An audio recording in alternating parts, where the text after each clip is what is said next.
Alright, so there's a lot of companies out there trying to sell these bogus products for doing your headlights. So I used a buffer, just my Sure-Hold rotary buffer here for buffing out cars, boats, whatever, with a medium cut pad on it.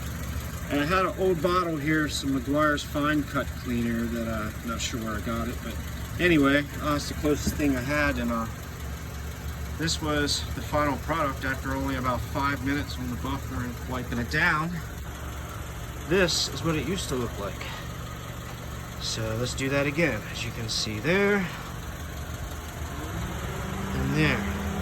So a lot of these companies that try to get you to buy these bogus products that are priced through the roof, it just goes to show a simple fine, medium, or coarse cut glaze or wax or buffing compound, anything will pretty much work. Just if you use something coarse, make sure you finish it off with something fine to give it a nice polished look. But one more time, there's the difference, and it's pretty incredible.